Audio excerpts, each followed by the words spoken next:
sabihin. Ano pong atin? Dito po kasi yung dito ko. Dito sumasakit.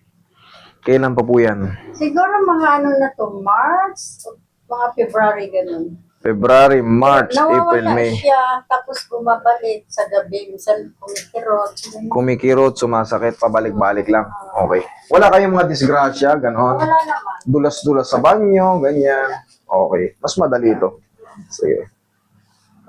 Yan. Sige na po.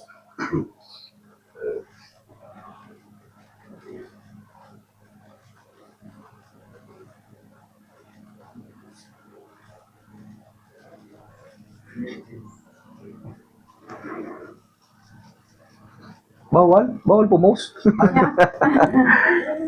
Pwede yan, walang problema. Video, wala pong problema rito. Dito, kahit magmula ron sa labas, mag-video picture kayo, wala pong problema. Tandaan nyo, ang mga nagbabawal sa mga pagre-recording, may something dyan. May hidden agenda, merong mga hindi tiwala sa kamay nila. Dito, kahit mapahiya ako, sabihin nyo lang sa akin kung kulang pa, kasi I'm willing to learn. Kumbaga, correct me if I'm wrong. Kung kayo ay nasa medical field, pumunta kayo rito, kung may kakulangan man ako, mas maganda. Na-record nyo yung sinabi ko. Kung sakali may mga kapatid kayong doktor, sa bahay nyo, tol, tama ba tong explanation yan, no? Yan. So, pwede kayong tumawag sa akin, Master, kulang daw yung explanation mo sa ganito. Eh di mas maganda, mas patututo ko. Okay? Para yan, record nyo yan. Para makikita nyo kung ano yung buong proseso, yung buong procedure na ginawa, at kung ano lang ang tabig, kung ano yung sinabi ko na i-record nyo. So, open kayo sa mga video-video. Open kayo dyan. Okay. Relax lang. Ayun, sarap. Sa iba, bawal eh. Bawal i-record. Kasi nga, Lumoto. magugulat kayo. Pagtapos, kanyari maluba yung karamdaman nyo. Isa lang to sa mga sample lang. Maluba kayo. Talagang namimilipid kayo. Ngayon, ayos. Boom! Doon na papasok yung tinatawag na hidden. Magbayad po kayo ng 50,000 kasi gumastos na kayo 1,000,000 eh. Hindi kayo naayos 1,000,000. O di 40,000 na lang po. Ayos na kayo. Iyan ang pinakamasakit na katotohanan. Yung mga ganyan tirada. Ikukumpara yung mataas na ginastos nyo. Bigang patagilid. Dito, hindi. Isang anuan lang. Kung ano yung kahit 20 ang kaso nyo, or isa, kung ano yung sinabi namin sa yun na yun, flat na yun. Hindi na yung tataas. Maaring bumaba. Maaring hindi ko pa kayo singilin. Kung talaga nakikita ko talagang wala akong naitulong or kapos kayo. Yan. Relax. Kabilang side. Para makikita nyo, walang mekos-mekos, walang bulong-bulong. Hindi tayo ganoon. Ano lang to, literal na adjustment lang. Okay, relax. Okay, dapa. Sige, shit nyo yung mukha nyo, ma'am. Yan. Komportable kayo? Nakakahinga kayo ng ayos? Okay, good. Okay, relax lang.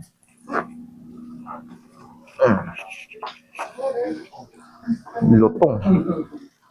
Parang chicharon. Hindi, yun lang naman yung ano niyan. Yun lang nang pinoproblema nyo dyan. Tignan mo ito, wala. Wala na sabi. Okay, relax lang. Relax lang. Relax lang. Okay. Oroy, karatihin mo si ma'am ng haplos ng pagmamahal mo. Relax lang.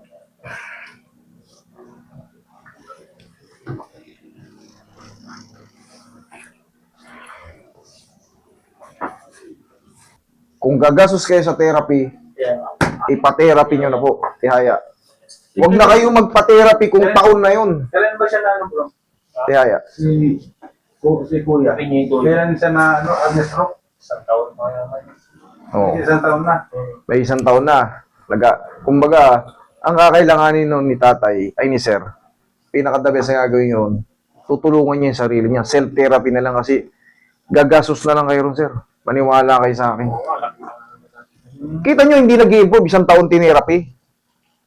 hanggang 6 months lang. Kasi meron tayong tinatawag na hindi naman yan ordinaryong pilay. Brain nerves damage mo yan. Okay? Inhale. Exhale. Hindi yan talagang pilay na na-dislocate, na humina, nagkaroon ng frozen shoulder. Ito, katulad nito, masakit yung shoulder niya, namamanhid, nangangalay. Oo. Mawawala yan. Pero yung stroke, yung iba nga, gumaganyan, no? Hindi na makontrol yung snappy. Talagang parang laglag, tapos makikita nyo para siyang, yung iba naman nakatigas.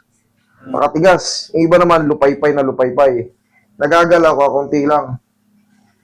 Tapos, yung iba na isasara, kaso pag binubukas naman, gumaganon. Kasi nga, pag kanan, dito yan, cross.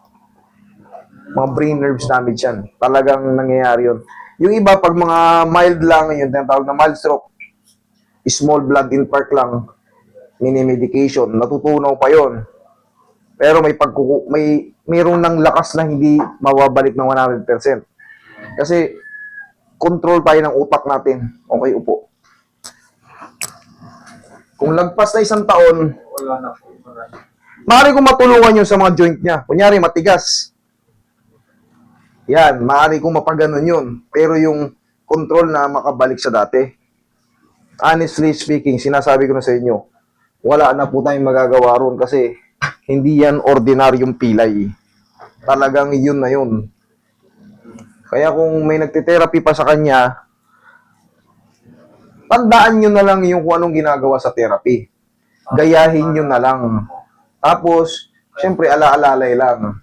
Tapos, ang pinakasikreto talaga dyan is sa pagkain. Huwag na kayong bumalik sa dati yung kinakain. Kung dati, palagi kayo may adobo sa bahay, apretada, lechon, pork, yung mga ganyan masasarap. Hindi na siya babalik doon. Seafoods, katulad yan, lugar kayo ng seafoods. Napakaraming hipon at dyan, crab, mga ali-aligid, dyan nandin ng bintahan nung yung iniipon na crab na, yung crab paste, yung taba nung nandyan sa inyo yung masasarap na, hindi na po uubra yun. Ang pinaka-the best niya, kasi meron tayong tinatawag na second wave, third wave, yung double stroke na, triple stroke. Nangyayari po yun. Pag bumalik kayo sa lumang kinagawian niya, kasi, parang malakas sa siluya, nakakatayo na. Kahit pa paano, matigas na lang yung kamay at paa. Ibalik nyo na naman sa ay, huwag na kayong umasa na makaka-recover siya. Kasi yung mga tinatawag na mga bad cholesterol, nakatambak na yan dyan. Kumbaga, naka-standby na yan. Inaantay na lang siya ma-high blood or mapuyat. Pag nagbago yung blood circulation niya, parang sumakit na ng ulo niya, yan na naman yan. Collapse na naman siya, second wave na yun. Kasi nga, nandiyan na yung bad cholesterol, nakatambay na. Inaantay na lang magpuyat-puyat, kumain ng mantika, maalat, susunod, boom. Na naman. Tapos sa dami ng kinakain, okay, yung kanin. Kailangan yan, soup-soup na lang, yung bagay, tinambog-tambog na lang. Yan, magluluto kayo ng gulay. Huwag nyo na igisa. Kung meron kayong isda ron, pakuluan nyo lang sa luya yung isda. Tambog ng mga gulay. Mga pinaka-the best talagang gulay sa buong mundo. Kabilang yung moringa, yung ang tawag nun, malunggay, okra, yan ang masasarap na pagkain ng mga stroke. Papaya. Parang siyang dinding, no? Yan, yung parang mga lang, yung tambog. O kunyari, nagprito kayo ng isda. Pwede yun, ihalo nyo sa dininding. Pero yung direct prito, na wala namang ibang kahalong sabaw, ay sigurado. Tapos yung mga adobo natin, palagi yan sa isang linggo, palagi tayong may adobo Hindi nawawala yan Kasi hindi na natin alam kung ano uulamin Sa totoo lang, namumblema tayo kung anong lulutuin Maiisipan na naman natin adobo, yung maaalat. Relax lang.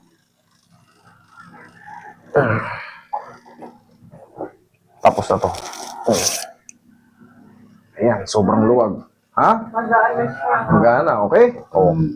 Yan yung yan yung ibig sabihin, may pilay kayo. Pero pag stroke yan, mapagaling ko man ng yan, pero weak. Okay? O ma'am, thank you. Thank you.